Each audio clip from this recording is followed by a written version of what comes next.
Hello friends, आपका हमारे YouTube channel feel the fair story में स्वागत है। आज मैं आप सभी को दो दोस्तों की दिल दहलाने वाली घटना के बारे में बताने जा रही हूँ। वीडियो में आगे बढ़ने से पहले अगर आपने हमारे चैनल को सब्सक्राइब नहीं किया है तो प्लीज़ हमारे चैनल को सब्सक्राइब कर लीजिए और बेल आइकन को प्रेस कर लीजिए ताकि हमारी आने वाली हर वीडियो की नोटिफिकेशन आपको सबसे पहले मिलती रहे। आज मैं आप सभी को दो दोस्तों से जुड़ी घटना के बारे में बताने जा रही हूँ। निखिल और रॉबर्ट दोनों में बहुत ही पक्की दोस्ती थी, लेकिन रॉबर्ट को कैंसर की बीमारी थी। इस वजह से एक दिन रॉबर्ट की मृत्यु हो जाती है, जिस वजह से निखिल काफ़ी टूट जाता है और वह शहर चला जाता है। फिर एक महीने के बाद निखिल अपने दोस्त की कब्र पर फूल चढ़ाने के लिए आता है। कब्रिस्तान जंगल की तरफ था, वहाँ कोई भी इंसान आता जाता नहीं था। निखिल कब्रिस्तान के पास रात के 10 बजे पहुँच जाता है। वह अपनी कार को कब्रिस्तान के बाहर पार्क करके कब्रिस्तान के अंदर चला जाता है और रॉबर्ट की कब्र के पास जाकर रॉबर्ट के मनपसंद के फूल उसकी कब्र पर चढ़ा देता है। निखिल और कुछ देर के लिए रॉबर्ट की कब्र के पास बैठ जाता है। रात के 10 बजे कब्रिस्तान इतना सुनसान था कि पेड़ों से पत्तों के गिरने की आवाज़ भी साफ साफ सुनाई दे रही थी।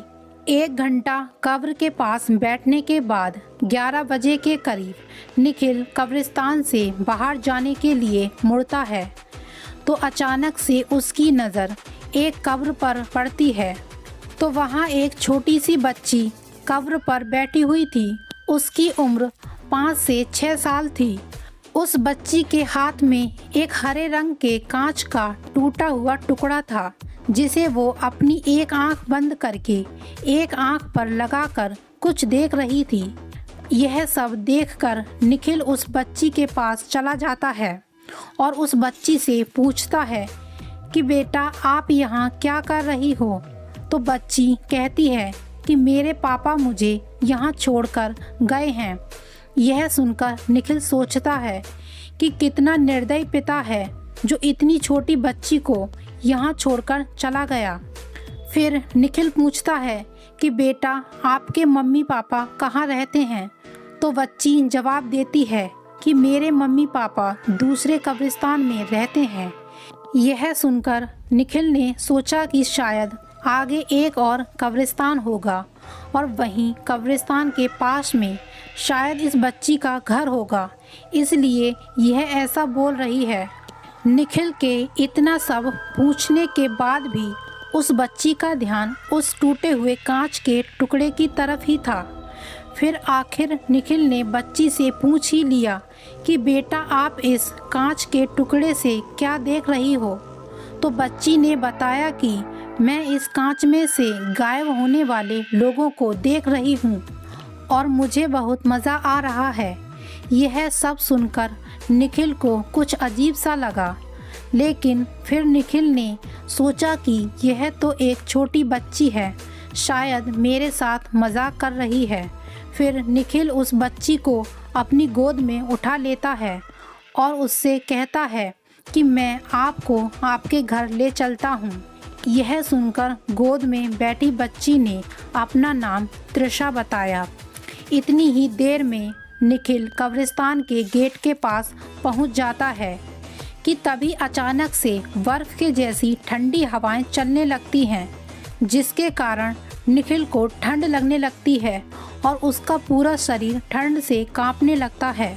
तभी अचानक से निखिल का ध्यान उस बच्ची की तरफ जाता है और वह देखता है कि बच्ची सही सलामत कार के पास खड़ी है और अभी भी वह बच्ची कांच में ही देख रही है और उसे बिल्कुल भी ठंड नहीं लग रही है। निखिल भी कार के पास पहुंच जाता है और बच्ची से कहता है कि बेटा, आप बार बार कांच में यहाँ क्या देख रही हो?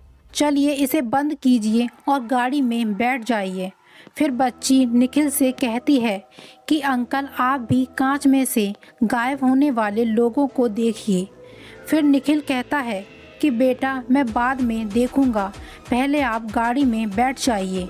लेकिन बच्ची जिद करने लगती है कि अंकल आपको अभी कांच में देखना होगा।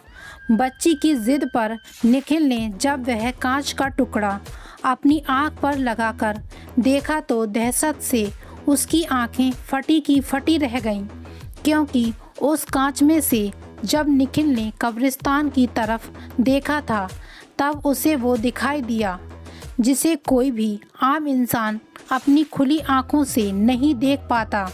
उसे दिखा कि अभी जो कब्रिस्तान सुनसान था, कांच में से देखने पर वहां बहुत से लोग घूमते दिखाई दिए और उसमें से कुछ लोग निखिल की तरफ ही देख रहे थे। और जब उसी कांच के टुकड़े में से निखिल ने अपने आसपास नज़र डाली तो 3 बदसूरत जले हुए प्रेत निखिल को घेरे हुए खड़े थे और त्रिशा की जगह उसे एक छोटा पिशाच दिख रहा था जो उसकी तरफ देखते हुए अपनी लार टपका रहा था। यह सब कुछ निखिल ने कुछ ही सेकंड्स में देखा था।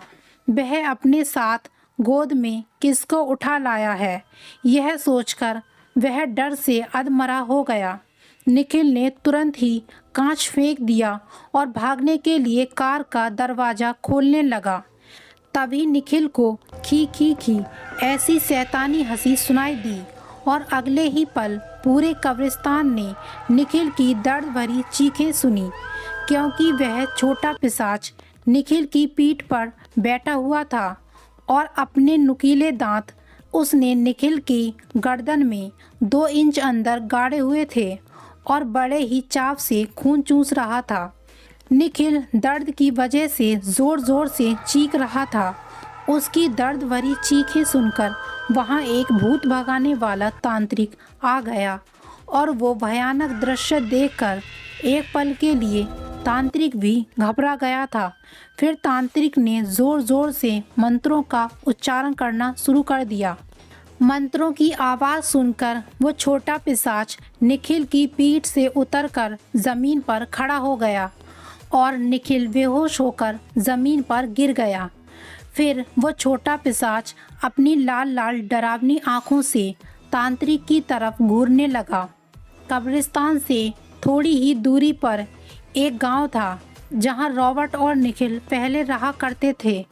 कब्रिस्तान से चीखने चिल्लाने की डरावनी आवाज़ें सुनकर गांव के सभी लोग भी वहां आ गए और गांव वालों ने वहां आकर देखा कि निखिल कब्रिस्तान के पास बेहोश पड़ा है और तांत्रिक अपनी तेज़ आवाज़ में मंत्र बोल रहा है और कब्रिस्तान में काफ़ी सारे भूत प्रेत खड़े हैं और एक छोटा पिशाच तांत्रिक के सामने खड़ा है और उन्हें डराने की कोशिश कर रहा है।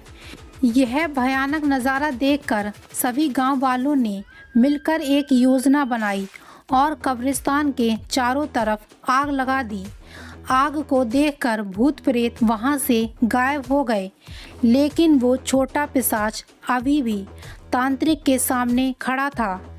फिर तांत्रिक ने अपने थैले में से एक पोटली निकाली। पोटली में भभूति थी।